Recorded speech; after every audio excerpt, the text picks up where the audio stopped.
Hey, it's been a minute. I had threatened to get back involved making videos and kind of fell off the beam again. Um, but I got a lot of stuff that I really have wanted to share with you. Um, I can't remember if I did a video on taking the kayak out. I hadn't taken it out in probably a year and took it out, I don't know, last week or the week before or something like that. Anyways, that thing is freaking heavy. I didn't remember. Anyways, come on. Let's do this. I'm going to show you some stuff. I think you're really cool. I like you a lot. Maybe we can hang out or something. Hey, I think you're really cool. I like you a lot. Maybe we can hang out or something. Okay, today's little adventure is going to involve, check this out. They ripped down the fence over there. They completely rebuilt that house right there. It was damaged by hurricanes, so they're in the process of rebuilding it. And they're putting in that fence with the vented bottom in the brickwork. I don't know if you can see it, but it's like a lattice in the bricks where they're staggered, leaving openings. Anyways, I'm down here at the oyster factory, godforsaken oyster factory, and I'd said I wasn't going to do this year, but I brought it out. And let me get this all tossed out and I'll kind of show you what the heck is going on. Okay, so back. A couple of inks, you should be able to figure out what the hell's going on by now. Inflatable bag, paddleboard paddle, a battery powered inflator, and the mother load. This is I think it's a 12 or 13 foot. Oh, it's got the measurements on it underneath here somewhere. And true keeping with, I guess, who I am and the craziness that is my existence. I can't just get a normal paddleboard and inflatable paddleboard like a normal human being. Oh no, I've got to get the biggest, heaviest son of a bitch that you can. Wow. Anyways, so this is the thing's measurements. It's 11.6, 39 inches wide, and it's 5 inches thick, and it's got a 2-inch additional bumper. So basically, this is so old dudes don't fall off it. Ultra stable, and if you know anything about boats or anything, if it's stable, it is freaking huge. And if it's stable and it's freaking huge, it's a tugboat.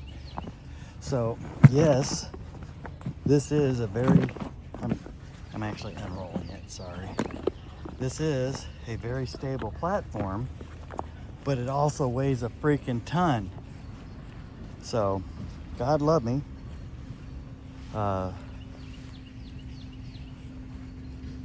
When I bought it, it had a manual air pump, okay? And I'm sitting there, pump. I'm like, are you freaking kidding me? I'm be Arnold Schwarzenstein before I get out in the water. I have a stroke. Get it? Stroke, water, paddleboard. Yeah. So anyways, I bought the Shark, because that's what you do when you're a fully equipped knucklehead. So I would like to highlight the fact that paddleboarding for me is not so much fun, it's an ass beating, and I'm all about the ass beating. A couple of things that you need to keep in mind if you do something like this. with an inflatable. And I don't know, I've got a rigid. Okay, I don't know if I shared the rigid paddleboard or not. But it is so flat and narrower. It's 32 inches wide. I feel like I'm standing on the edge of the board in the water, about to fall off. It's not a pleasant experience for me at all. And my original idea was, look, I got so used to being super stable on this thing that I was unsafe and wanting to fall off of the other one just because it's so much narrower, and that I ruined my balance or my ability to balance on something narrow because of this wide thing. So I'm not going to do it. This year I'm going to use my rigid one. So I took it out last week, and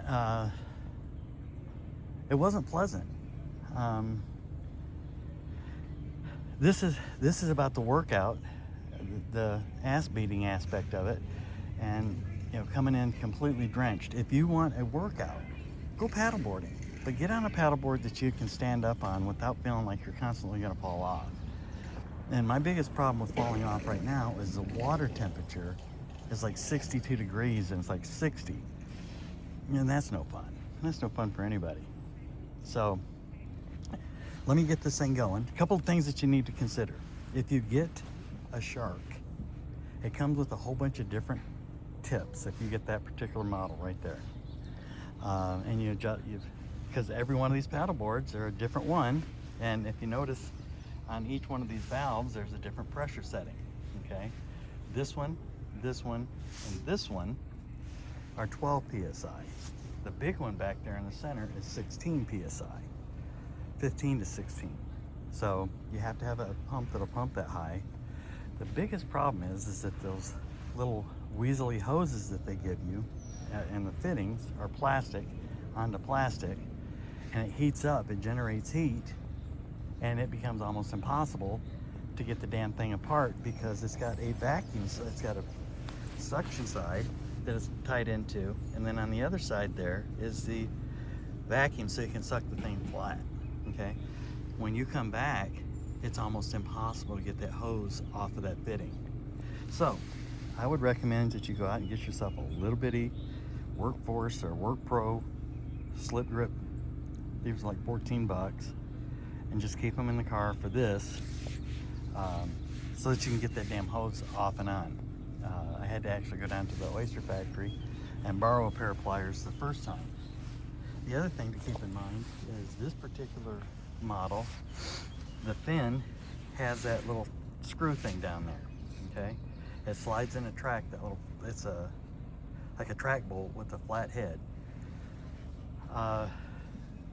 You may lose them, so you probably ought to invest in getting 4 or 5 of them and just keeping them in your center console of your car in case you lose the damn thing, because paddleboarding's over that day if you can't keep the fin on your dealy bob here.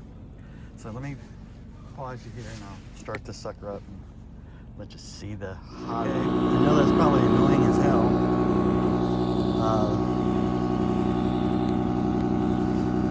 Doesn't look like it's inflating.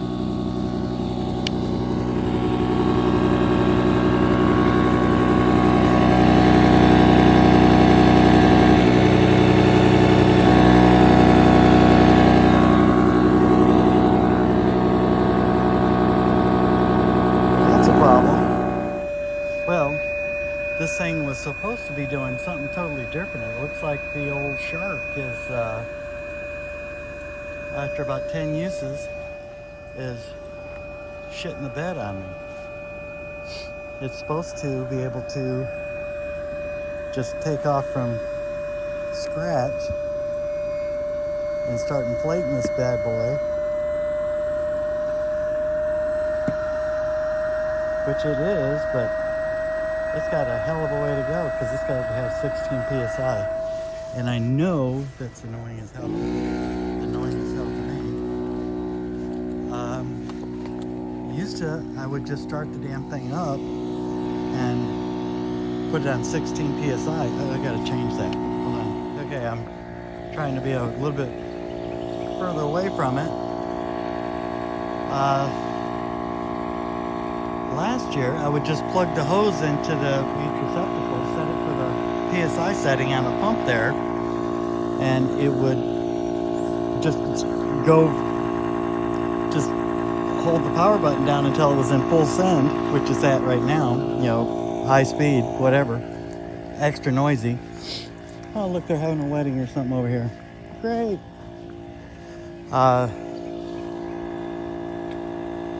This time it's wanting you to start it out at the, basically like you're blowing it up with your lungs, setting up to it gets to maybe a 1 foot-pound or a pound of pressure in it, and then it'll automatically pick up to the next, to the high-speed setting. So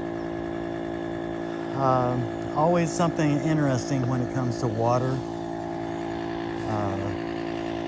toys, water recreational implements.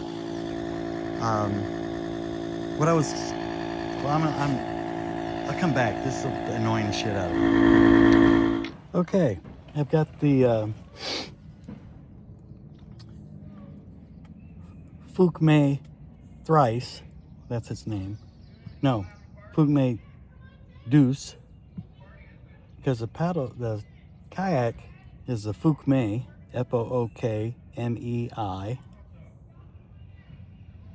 And then the second watercraft would be that thing. So that would be Fook Deuce. And then the rigid, no. The rigid came first, and then I bought that. So that is the Thrice. I think I'm going to label it. So a couple of things. If you're obviously an expert, I've been out probably, I don't know, half dozen, 2 dozen times. So that makes me qualified to give people advice on paddleboarding. Don't wear anything that you don't want to lose. Waterproof bags. Even if you don't think that you're going to be able to stop somewhere and hydrate, bring something to hydrate. Not like I have experience needing to do that. Tinkle before you go. And make sure you have all your crap in one spot. I'm over on the other side of the oyster factory, the car parking spot. My kayak is laying, or paddleboard's laying over there, waiting for somebody to steal it. With all my gear, wear a vest. Okay, some sort of personal flotation, safety. Okay, I'll be back, and I'll probably look ass beat here next time you see me. Okay, so I'm back, and I wanted to show you this part right here, but I don't have a way of holding it and showing it to you. It's that this has got to be taken off of here, sorry, and put onto that one, and then you suck the thing flat. Yeah, it's a pretty low tide. I went through the cut around off of May River, went around the 3-mile loop, and I was dragging Finn through mud. I basically had to 4-wheel drive that thing about a quarter of a mile. It was a good workout. I'm definitely ass whipped. Let me get this stuff hooked up and I will bring you back in. Okay, so you can either push those little center tabs in,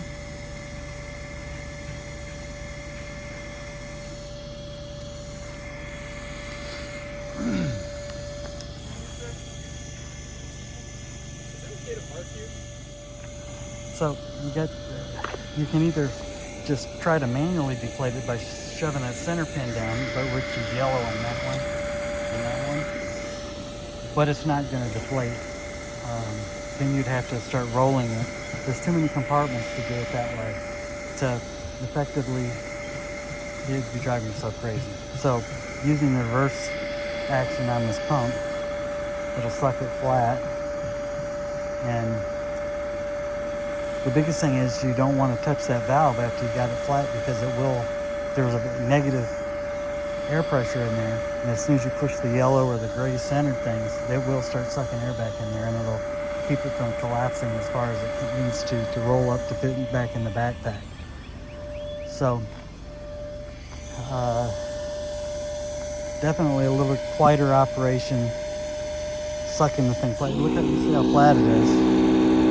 So let me stop this and get that center section flattened. Okay, it's deflated, rolled up, tossed back in the backpack. One of the things that you want to make sure of is that you keep that rigid piece right there pointed up when you stuff it in a bag. Now there's straps to secure it inside the backpack. You know, one there and one down here. I'm not going to use it as a backpack. It's got wheels on it, so I'll drag it like a wheeled luggage. But on the off chance that you ever backpack it, you don't want that on the other side digging right into your spine. So I'll be right back. Okay, alrighty. So this will be the last sequence in this little video. You can see that it takes up the whole back end of the car, laying sideways, the backpack. And it is heavy. God love you. If you're yoking that thing around, you're strong mother. So what's going to wind up is it'll be, the backpack will go here. Obviously the paddle will go in there. The bag, waterproof bag, will go there.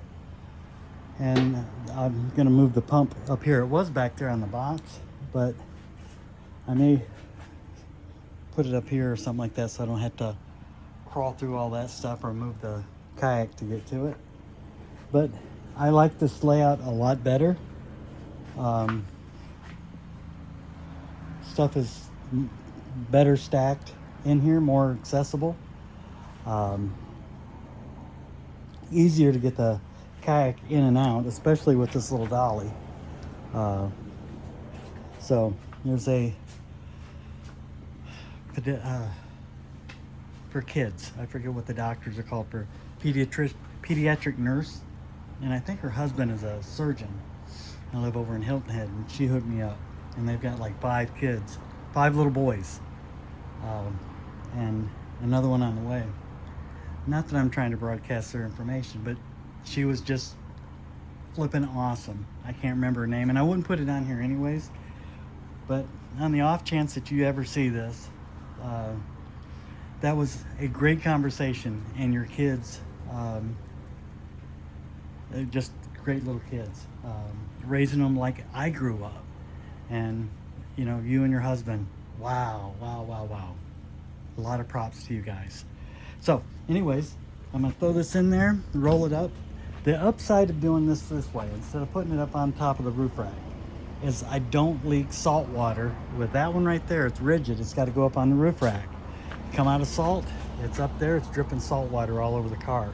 You see a lot of cars with the roof rails and all that stuff just rusted out. I don't want that to happen. I mean, as expensive as cars are now and financing and stuff like that, you damn near got to keep the things until you die. So you better take care of them. And that would be number one, don't let salt water stay up on your roof rack. It's a big old no. So, hey, I hope some of this was kind of interesting to you. Maybe not.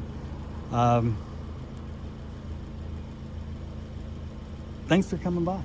And I will endeavor, I'm going to put some stuff on there about in-ear monitors and DAC, DAC, digital audio converters, and amps. These things, man, I've had my ears opened, if you will, on music and stuff like that, and availability of sound out of an iPhone. So anyways, talk to you later. I do appreciate your time. Thanks.